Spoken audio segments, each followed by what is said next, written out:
America Looks Abroad. This is the 44th in a series of broadcasts presented by the staff members of the Foreign Policy Association. Today's subject is Japan's aims in Indochina. The speaker is Mr. T.A. Bisson, Foreign Policy Association expert who follows events in the Far East. Mr. Bisson. Good afternoon. A week ago, at 3 o'clock last Sunday afternoon, French and Japanese military commanders signed a pact at Hanoi in Indochina. 2 days ago, on Friday, Germany, Japan, and Italy signed another pact at Berlin. The first pact entrenched Japanese military power in Indochina. The second tied Japan to the Berlin-Rome axis. In the Berlin Pact, Germany and Italy recognized Japan's leadership in establishing a new order in Greater East Asia. Japan, in turn, recognizes the leadership of Germany and Italy in the creation of a new order in Europe.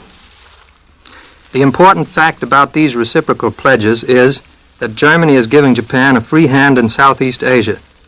Greater East Asia is a term recently coined by Tokyo. It includes both French Indochina and the Dutch East Indies, whose mother countries have been conquered by Hitler. The Nazi title to these rich colonial possessions is now transferred to Japan by the terms of the Berlin Pact. The principal article of the new pact proclaims a military alliance between Germany, Japan, and Italy. The three powers agree to support each other by all economic, political, and military means, should they be attacked by any power not involved in the European or Sino-Japanese war. The Berlin Agreement also includes an escape clause with regard to the Soviet Union. It declares that the terms of the pact do not affect the political status which now exists between any of the three signatories and the Soviet Union. The effect of this clause is to suggest that the pact is mainly directed against the United States. On the other hand, there are no signs of enthusiasm at Moscow over the new pact. Its text was printed in the Moscow papers without comment. The official Soviet attitude toward the pact has not been disclosed. It is not known even whether Moscow was consulted before the pact was concluded and announced. The Soviet Union's geographical position makes its attitude crucial. The next objective of German diplomacy, it is already clear, is to arrange an understanding between Japan and the Soviet Union. Official reactions from Washington have displayed considerable reserve and caution since the Berlin Pact was announced. On Friday, Secretary Hull declared that the agreement signed at Berlin was not unexpected, and that the American government had previously taken it fully into account in determining this country's policy. President Roosevelt made no direct reference to the new alliance in a brief speech delivered yesterday in Washington. Sumner Welles, the Undersecretary of State, dealt with the issue in general terms during an address at Cleveland yesterday. A pacific solution of Far Eastern problems, he said, was still possible through sincere negotiations by all powers. But the United States was now preparing for all eventualities. Semi-official sources indicated that Washington was canvassing various methods of countering the Berlin Pact: increased aid to Britain and China, an extension of the embargo on shipments of American war materials to Japan, and an effort to improve relations with the Soviet Union were all suggested as possible lines of action that were under consideration. Lawrence A. Steinhardt, American ambassador at Moscow, has just returned to the Soviet capital after an absence of 4 months. From London come reports that the Burma Road may soon be reopened to permit supplies to be sent into China. Yielding to Japanese pressure, Britain closed the Burma Road last July 18th for a period of 3 months. This agreement expires on the 18th of next month, but it is now said that the road may be reopened before then.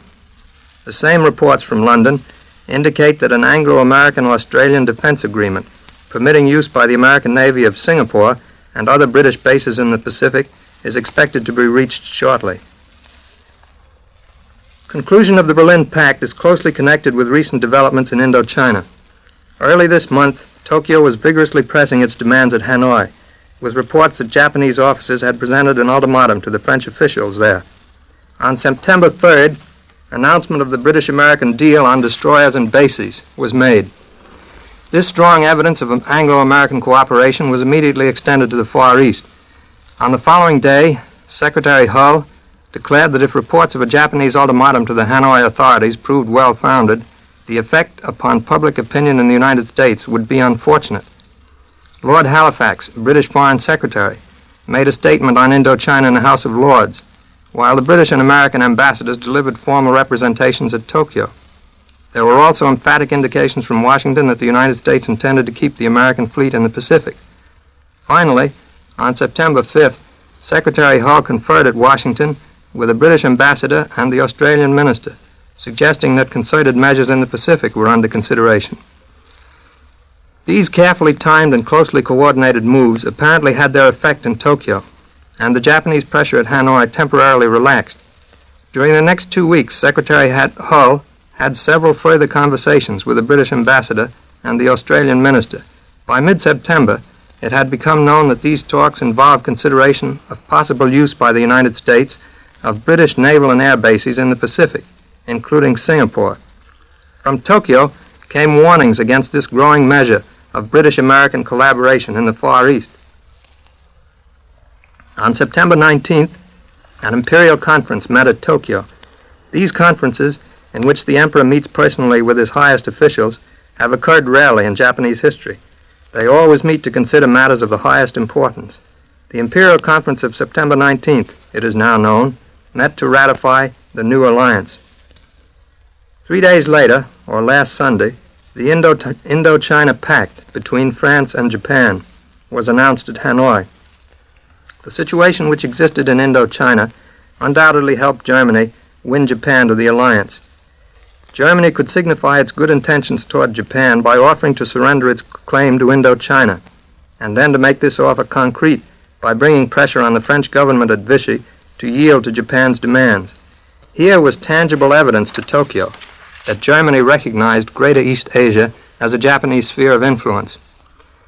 The Hanoi Pact gave the Japanese the right to establish 3 air bases, garrisoned by 6,000 of their troops in the northern part of the French colony.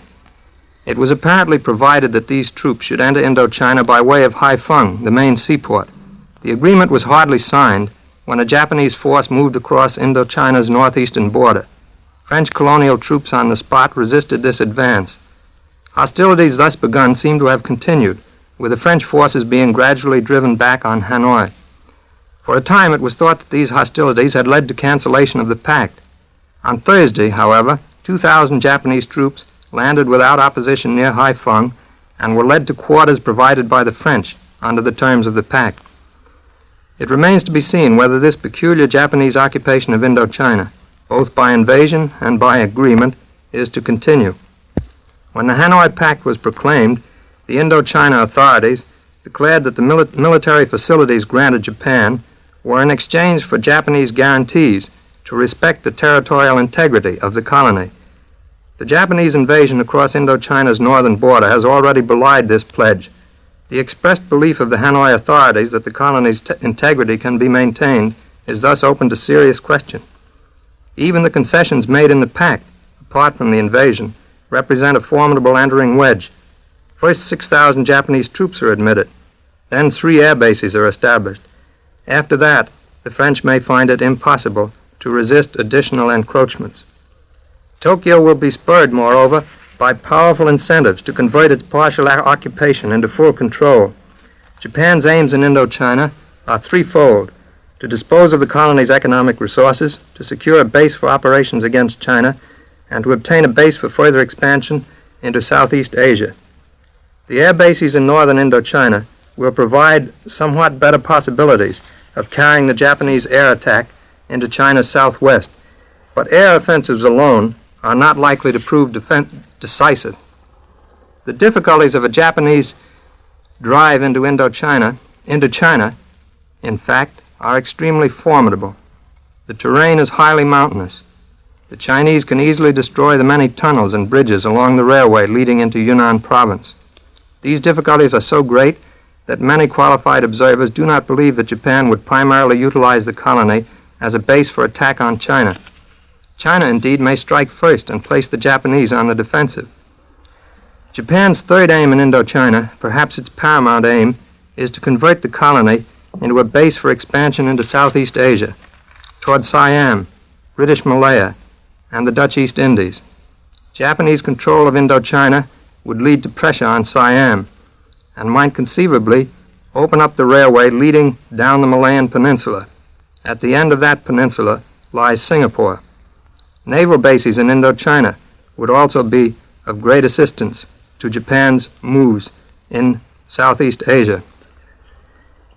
Announcement of the Hanoi Pact last Sunday led to a further series of steps in Washington. On Monday, Secretary Hull expressed disapproval of Japan's action.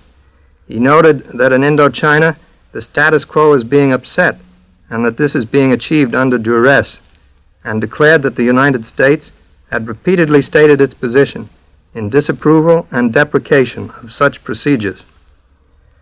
On Wednesday, the Export-Import Bank announced that a new loan of $25 million was being advanced to China, and that the United States would obtain $30 million worth of tungsten from China.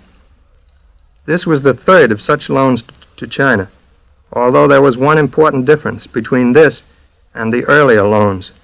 This one was an outright loan for Chinese currency stabilization purposes.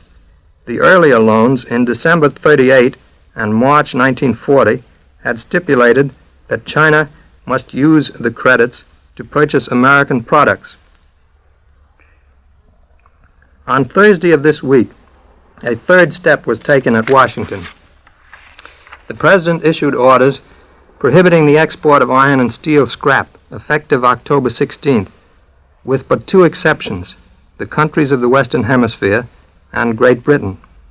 This was the second embargo ruling which affected Japan, the first involving aviation gasoline, having been applied on July 31st.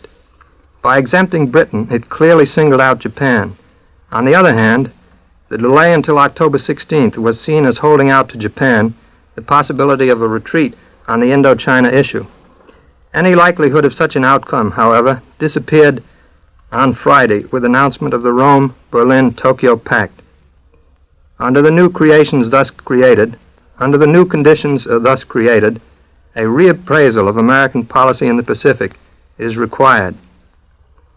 Less than ever does it seem possible that any kind of a compromise can be reached with Japan. Appeasement has failed in the Far East, as it has failed in Europe. The cards which the United States still holds in the Far East are strong, if they can be skillfully played. China stands out even more clearly as the first line of American defense in the Pacific. The bulk of Japan's military and economic resources is already engaged in the effort to subjugate China.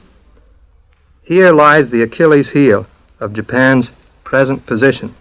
The United States can reinforce China further with money, with materials, and by additional limitations on Japan's purchases in the American market. The major division of American opinion will probably arise over the question of the United States fleet. Should it be kept at Hawaii, sent to Singapore, or recalled to the Atlantic? The new allies, Germany, Italy, and Japan, cannot affect actual military-naval contact at present.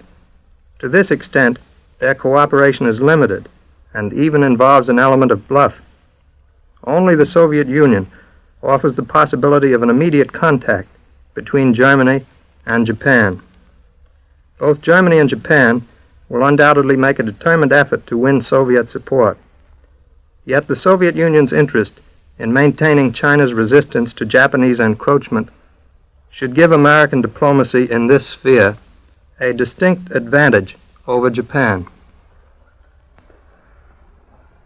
Ladies and gentlemen, you have been listening to Mr. T.A. Bisson, Research Associate of the Foreign Policy Association. If you would like a free copy of this talk, send your request to the Foreign Policy Association, 22 East 38th Street, New York City. The Foreign Policy Association is a nonpartisan organization open to all who are interested in American foreign policy. It offers accurate information on current world happenings. In the world of today, foreign affairs are your affairs. We invite you to tune in next Sunday to hear another speaker in the America Looks Abroad series as presented by the National Broadcasting Company, RCA Building, Radio City, New York.